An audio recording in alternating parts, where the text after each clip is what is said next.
परिचय। मीना, ये दोपहर के भोजन का समय है, फिर तुम भोजन क्यों नहीं कर रही हो? मेरा दांत दर्द कर रहा है, काश मैं एक पौधा होती। एक पौधा? क्यों? उनमें हमारी तरह दांत नहीं होते हैं, जबकि वो अपनी वृद्धि के लिए खनिज पदार्थ ग्रहण करते हैं। लेकिन वो ये कैसे करते हैं? चलो, मैं आपको प्रक्रिया बताती हूँ।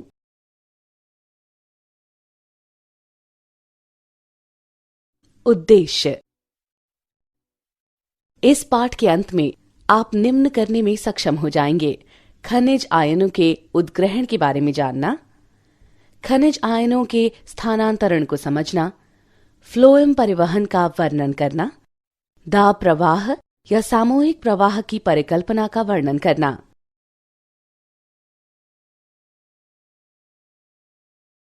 खनिज आयनों का उद्ग्रहण। मित्रों, जैसा कि हम सभी जानते हैं कि पौधों में हमारी तरह दांत और पाचन अंग नहीं होते हैं। वो अपनी कार्बन एवं अधिकतर ऑक्सीजन की आवश्यक मात्रा वातावरण में उपलब्ध कार्बन डाइऑक्साइड से प्राप्त करते हैं। हालांकि उनकी शेष पोषण की आवश्यकता हाइड्रोजन हेतु मृदा से प्राप्त खनिजों, पदार्थों तथा जल से पूरी होती है। अब आइए जानें कि वो खनिज आयनों का उद्ग्रहण कैसे करते हैं। जल के समान सभी खनिज तत्व जड़ों द्वारा निष्क्रियता विधि द्वारा अवशोषित नहीं किए जा सकते। इसके लिए दो कारक जिम्मेदार होते हैं। मृदा के अंदर खनिज आवेशित कणों आयनों के रूप में रहते हैं, जो कि कोशिका भित्ति को पार नहीं कर सकते हैं, और मृदा में उपस्थित खनिजों की सांद्रता प्रायः जड़ों में उपस्थित खनिजों की सांद्रता से कम होती है। इसलिए अधिकतर खनिज जड़ों में बाह्य त्वचा की कोशिकाओं के कोशिका द्रव्य में सक्रिय अवशोषण के द्वारा प्रवेश करते हैं। इसमें एटीपी के रूप में ऊर्जा की आवश्यकता होती है।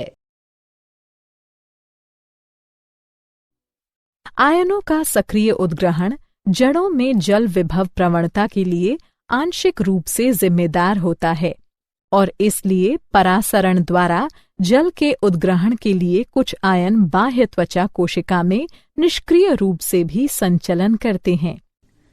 क्या आप जानते हैं कि आयन सक्रिय एवं निष्क्रिय दोनों परिवहन द्वारा मृदा से अवशोषित किए जाते हैं? मूल रोम की कोशिकाओं की झिल्ली में पाई जाने वाली विशिष्ट प्रोटीन आयनों को मृदा से सक्रिय पंप द्वारा बाह्य त्वचा कोशिकाओं के कोशिका द्रव्य में भेजती है। सभी कोशिकाओं की भांति अंतः त्वचा की कोशिकाओं की जीव द्रव्य झिल्ली में धंसे अनेक परिवहन प्रोटीन होते हैं। वो कुछ विलय को झिल्ली के आर पार जाने देते हैं, लेकिन अन्य को नहीं। अंतः त्वचा की कोशिकाओं के परिवहन प्रोटीन नियंत्रण बिंदु होते हैं, जहां पौधे विलय की मात्रा एवं प्रकार को जाइलम में पहुंचाते हैं तथा समायोजित करते हैं। ध्यान दें कि मूल अंतः त्वचा में सुबेरिन की परत होने के कारण आयनों में एक दिशा में ही सक्रिय परिवहन करने की क्षमता होती है।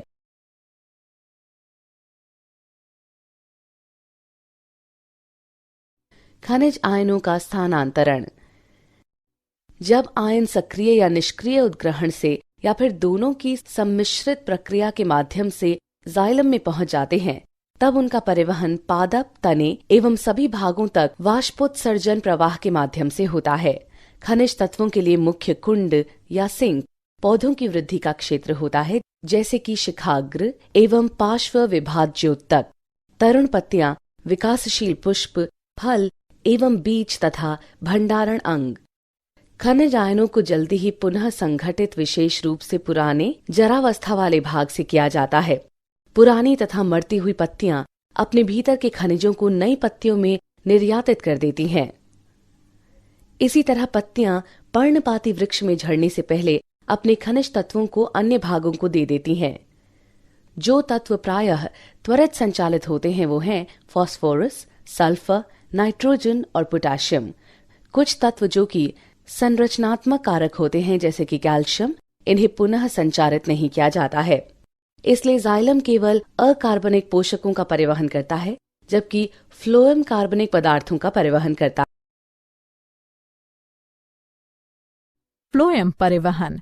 अब आइए अगले विषय अर्थात फ्लोएम परिवहन की ओर बढ़ें। आहार मुख्यतः शर्करा वाहिका ऊतक के फ्लोएम द्वारा उद्गम से कुंड की ओर परिवहनित की जाती है। सामान्यतः स्रोत को पौधों का वह हिस्सा माना जाता है जहां आहार संश्लेषित होता है, जैसे कि पत्तियां और कुंड। यह वह भाग है जहां भोजन एकत्र होता है, लेकिन स्रोत तथा कुंड अपनी भूमिकाएं मौसम या पौधों की जरूरतों के अनुसार बदल भी सकते हैं। जड़ों में एकत्र शर्करा वसंत के आरंभ में आहार का स्रोत बनने के लिए संचारित हो सकती है, जब वृक्ष की कलियां कुंड के रूप में काम करती हैं। उन्हें प्रकाश संश्लेषण साधनों की वृद्धि एवं परिवर्धन हेतु ऊर्जा की आवश्यकता होती है। चूंकि स्रोत और कुंड का संबंध परिवर्तनशील है, अतः फ्लोएम में गति की दिशा ऊपर या नीचे की ओर अर्थात दो तरफा हो सकती है। जाइलम के साथ यह विपरीत है, जहां गति सदैव नीचे से ऊपर की ओर एक दिशा में होती है। यद्यपि वाष्पोत्सर्जन का जल एक तरफा प्रवाह करता है, किंतु फ्लोएम के रस में भोजन का परिवहन सभी दिशाओं में हो सकता है जब तक स्रोत और कुंड शर्करा का उपयोग संग्रहण तथा अपादान में सक्षम हो। फ्लोएम रस में मुख्यतः जल एवं शर्करा होती है, लेकिन अन्य शर्कराएं, हार्मोन तथा अमीनो अम्ल आदि भी फ्लोएम के द्वारा स्थानांतरित होते हैं।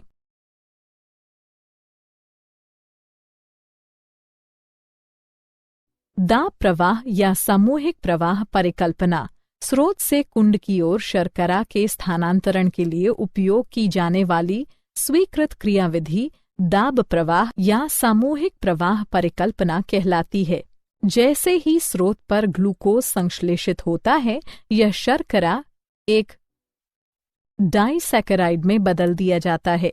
इसके बाद यह शर्करा सखी कोशिकाओं में तथा बाद में सक्रिय परिवहन द्वारा जीवंत फ्लोएम चालनी नलिका कोशिकाओं में संचरित होती है।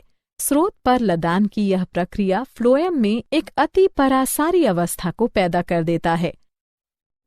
निकटवर्ती जाइलम में उपस्थित जल परासरण के द्वारा फ्लोएम में चला जाता है। जब परासरणी दाब फ्लोएम में बनता है, तो फ्लोएम रस निम्न दाब के क्षेत्र में चला जाता है। कुंड पर परासरणी दाब निश्चित रूप से घटना चाहिए। एक बार फिर फ्लोएम रस से शर्करा को बाहर करने तथा उस कोशिका तक जहां शर्करा ऊर्जा स्टार्च या सेलुलोज में बदलती है, ले जाने के लिए सक्रिय परिवहन आवश्यक होता है। जैसे ही शर्कराएं हटती हैं, परासरणी दाब घटता है और जल फ्लोएम से बाहर चला जाता है। फ्लोएम ऊतक चालनी नलिका कोशिकाओं का बना होता है, जो लंबे स्तंभ की रचना करता है, जिसके अंतिम भित्ति में छिद्र होता है, जिसे चालनी पट्टिका कहते हैं। कोशिका द्रव्य तंतु चालनी पट्टिका के छिद्र में प्रवेशित होती है तथा सतत तंतु बनाती है। जैसे ही द्रव स्थैतिक दबाव फ्लोएम की चालनी नलिका में बढ़ता है, तो दाब प्रवाह शुरू हो जाता है और रस फ्लोएम से चलन करता है। इस बीच कुंड पर आने वाले शर्करा को फ्लोएम से सक्रिय रूप से तथा जटिल कार्बोहाइड्रेट के रूप में बाहर किया जाता है। विलेय की क्षति से फ्लोएम में एक उच्च जल विभव पैदा होता है और पानी अंत में जाइलम के पास आ जाता है। एक साधारण प्रयोग, जिसे गिडलिंग कहा जाता है, उसका प्रयोग भोजन के परिवहन में उपयोग होने वाले ऊतक को पहचानने में किया जाता है। पेड़ के स्तंभ पर छाल के एक वलय को फ्लोएम स्तर की गहराई तक सावधानीपूर्वक हटाया जा सकता है। नीचे की तरफ अब भोजन की गति न होने के कारण वलय के ऊपर की छाल कुछ सप्ताह के बाद फूल जाती है।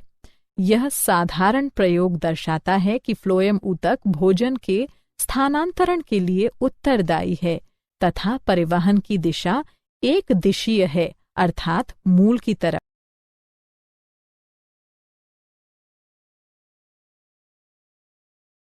सारांश।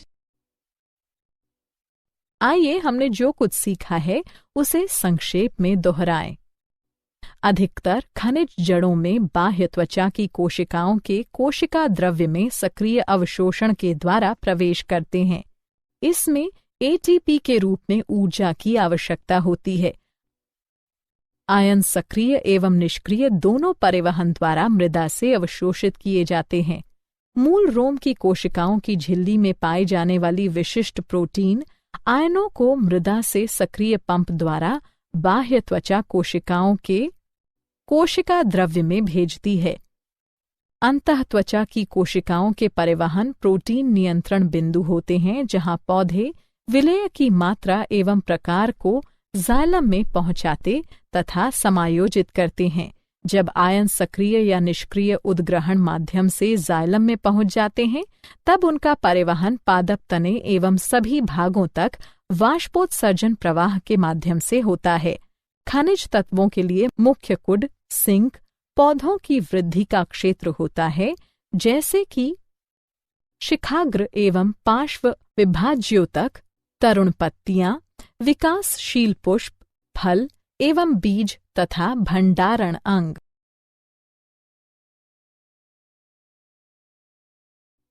जो तत्व प्रायः त्वरित संचारित होते हैं वे हैं फास्फोरस, सल्फर, नाइट्रोजन और पोटेशियम। आहार मुख्यतः शर्करा वाहिका ऊतक के फ्लोएम द्वारा उद्गम से कुंड की ओर परिवहनित की जाती है। संश्लेषित आहार का स्रोत पत्तियां होती हैं और कुंड यह वह भाग है जहां भोजन एकत्र होता है। फ्लोएम में गति की दिशा ऊपर या नीचे की ओर अर्थात दो तरफा हो सकती है, जबकि जाइलम में गति सदैव एक दिशा में अर्थात नीचे से ऊपर की ओर होती है। स्रोत से कुंड की ओर शर्करा के स्थानांतरण के लिए उपयोग की जाने वाली स्वीकृत क्रियाविधि दाब प्रवाह परिकल्पना कहलाती है।